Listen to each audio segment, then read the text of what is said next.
Olá, meu nome é Moisés Hudson e vou fazer um pequeno resumo sobre a história de Roma dentro do direito.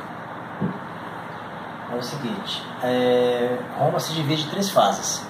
Primeiramente, monarquia, república, império, entre as quais vão surgir algumas características que a gente vai perceber ao longo desse resumo, e também a sua fundação. Bom, a fundação de Roma ela vai começar com Rômulo e Remo. A princípio, todo mundo já conhece a história, todo mundo sabe, já viu nos livros de história, nos livros didáticos. Então, Roma ela começa com Rômulo, que foi o primeiro rei de Roma. E em segundo vieram os povos latinos, os povos sabinos e os povos etruscos. São 3 povos que vão dominar Roma.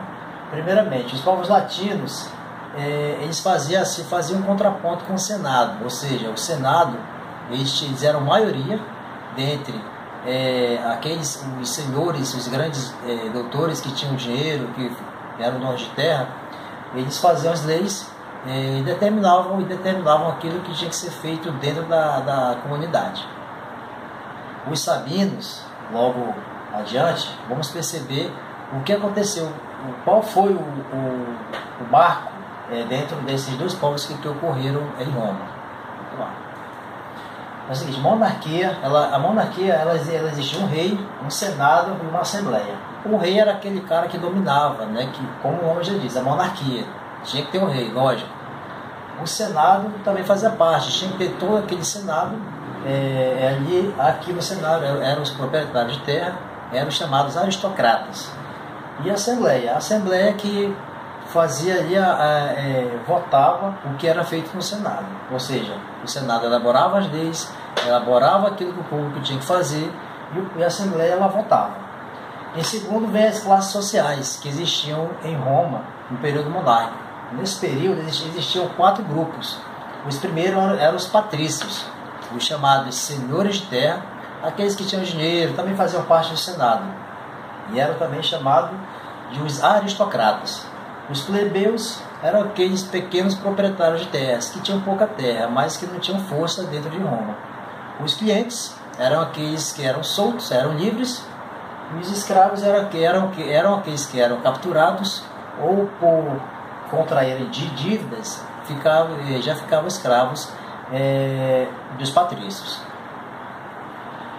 A República ela vai ter, ainda na República nós vamos ter o governo do Senado, das Assembleias, que vai permanecer no que nós falamos anteriormente, e agora vai surgir o papel da magistratura. O que é isso, a magistratura? A magistratura nada mais é que um conjunto de cargos que eram elaborados, dentre os quais o Senado votava, ele elaborava as leis, né, como eu falei anteriormente, e a Assembleia ela votava.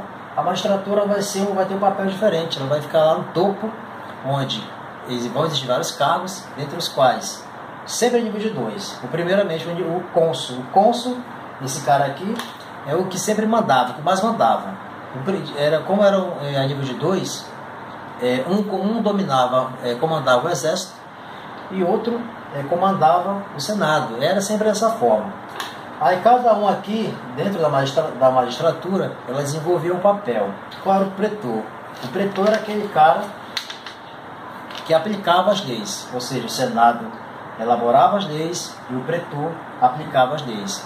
O papel do censor, ainda dentro da magistratura, era aquele que fazia o recenseamento da população e verificava ali quanto as pessoas ganhavam, quanto cada pessoa ganhava, para poder o edil ele fazia ali o recolhimento do dinheiro das pessoas. E o questor aplicava as leis dessa forma. Ainda no período da República, a gente vai ver que vamos ter aqui a expansão territorial. A expansão territorial se dividia em 2 momentos, entre as quais Roma ela vinha se expandindo. Roma ainda ela não era um grande território, era apenas uma vila. E dessa vila, Roma queria se expandir ao longo de todo o território. A primeira parte fala sobre a expansão territorial interna. O que seria? Seria a tomada da Península Itálica. Como eu tinha falado antes, Roma, por ser uma pequena vila, ela tinha necessidade de se expandir ao longo de toda a Península Itálica. Aí o que acontecia? Então ela começou através do rei, com seus exércitos, começaram a invadir, aos poucos, tomar posse das terras, e assim ela ia crescendo de vila. O segundo período é chamado de externa. Como externa? Era disputa pelo controle do Mediterrâneo, que na época era dominado por Cartago. O que aconteceu nesse período? Como Roma queria sair dessa situação de ser interno, só naquele pedaço de terra, Roma tinha necessidade de expandir. Então foi quando ela começou a invadir os outros territórios, na parte sul, né, na parte norte e na parte sul, mas só que lá tinha um problema, já tinha um povo lá chamado de Cartago. O que aconteceu? Eles começaram a entrar em guerras. Entraram em guerras para poder tomar todo o Mediterrâneo, tomar parte de todo o Mediterrâneo, tomar conta. Essa briga ficou conhecida, essa briga deu origem a que nós conhecemos hoje de guerras púnicas. É o que nós já conhecemos nos livros de história, que nós já conhecemos, né? Que é até muito legal a gente ver isso aqui, porque até para relembrar, dentro do curso de Direito faz parte, e deram origem às guerras púnicas. Só que com a tomada de terras, os patrícios, que eram os aristocratas, eles ficavam com muitas posses de terras, muita riqueza nas mãos. E os plebeus, que eram aqueles proprietários que tinham poucas terras, como eu já havia falado mais atrás, eles ficavam, vamos falar assim, numa pior. O que acontece? Como os aristocratas ficavam com o maior número de terras, aconteceu que os plebeus começaram a quebrar e começaram a falir. E com essa falência dos plebeus, né, eles começaram a recorrer a Roma, recorrer ao Senado para pedir ajuda. Bom, na fase da República ainda, vamos ter o conhecimento de dois triunviratos. O primeiro triunvirato e o segundo triunvirato. O primeiro triunvirato vai ser composto por Júlio César, Pompeu e Crasso. Bom, esses três camaradas aqui, eles vão tentar solucionar o problema de Roma quanto ao problema de terra dos plebeus. Crasso vai ser o primeiro que vai para outros lugares, em busca de terra, dinheiro, enfim, ele fracassa. Pompeu e Júlio César, eles vão travar aí uma guerra de questão de lugares. Ou seja, Júlio César ele abandona Roma, vai para outros lugares tentar a posse de terras, só que ele acaba gastando muito dinheiro. E Pompeu faz o quê? Pompeu, quando ele volta para Roma, ele vai para o Senado e fala assim, faz com que o Senado envie uma carta para Júlio César para que ele volte para Roma, que ele é o rei, ele abandonou Roma, e para que ele retomasse seu lugar. Ele fala assim, Júlio César fala assim, eu não vou voltar, eu vou voltar quando eu conseguir as terras e conseguir dinheiro. O que acontece? Nesse meio tempo, Júlio César volta e Pompeu foge. Quando ele foge, Júlio César vai atrás de Pompeu e fica conhecido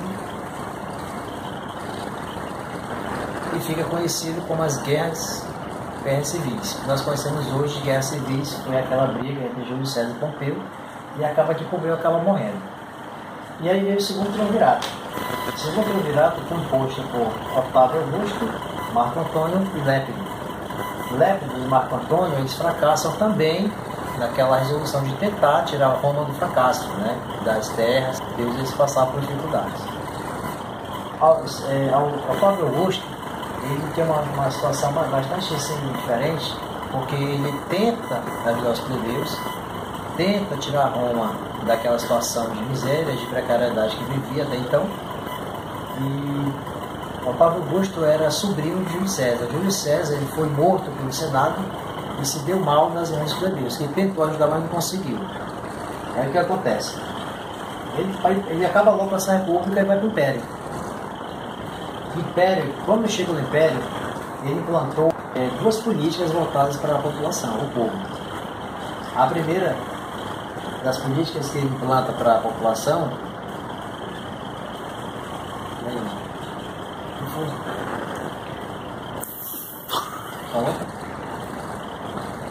Bom, chegamos no Império. Otávio Augusto implanta duas políticas que vão tentar solucionar o problema de Roma, já no Império. Então essa política vai ser voltada para a população. A primeira delas é a Pax Romana, que quer dizer a paz de Roma. Essa primeira situação ele tenta diminuir o expansionismo de Roma, ou seja, ele tenta amenizar o problema dos judeus, por terem problemas de terra, eram os que faziam parte do exército, que iam passar muito tempo no exército e tal. Então ele diminuiu mais o expansionismo de Roma para tentar evitar se gastar muito dinheiro, e por isso que ele colocou essa política dele da Pax Romana. A segunda situação foi a política do pão circo, que eram grandes espetáculos voltados à população. Que política é essa? Ele distribuía dinheiro para a população, rancho, comida, né? Enfim, fazia agrado para a população. Ainda no Império, a gente vai ter a presença do cristianismo, outro aspecto bastante importante, né, que marcou muito a era do Império de Roma, né, que vai ser marcado pelos cristãos da época. Esses cristãos, eles adoravam apenas um Deus, né, e tinha como figura principal agora o Nero. Nero era o rei e Nero queria que os cristãos adorassem ele, mas como fosse o cristianismo ser monoteísta, adora apenas um Deus, eles negavam Nero. O que ele fez? Tocou fogo em Roma e culpou os cristãos por esse ato que ele fez, né? Tocou fogo em Roma por ato que eles fez. Então eles eram extremamente perseguidos, né? Eram jogados ali na arena, né, de Roma, onde existia e existe no Coliseu. Eles eram jogados lá e ali eles sofreram todo tipo de atrocidade, né? E aquelas coisas todas que os cristãos, por não adorarem ele, eles eram mortos. Mas surgiu o Edito de Milão, né, que no século 303 depois de Cristo foi assinado por Constantino. Esse aqui foi o primeiro imperador cristão que proibiu que os cristãos fossem agora massacrados, ou seja, os cristãos tinham liberdade de fazer seus cultos, né, não eram mais perseguidos em praças públicas, enfim, eles tinham liberdade que, por ele ser agora cristão, todos tinham liberdade.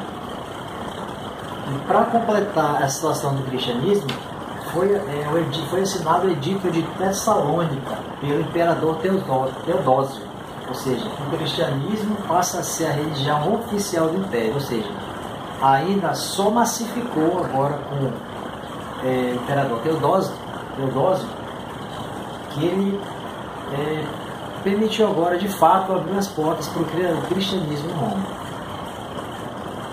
Bom, gente, e chegamos aqui ao fim do Império, a crise do Império, que ela se deu pela falta de escravos, pela falência econômica, pela desorganização das fronteiras, ou seja, pela desorganização do exército e pelas fronteiras abertas, ou seja, com a crise do Império, com a falta de terras aos plebeus, que os plebeus eram aqueles que trabalhavam, né, houve-se a falta de escravos, e com a falta de escravos apareceu a falência econômica.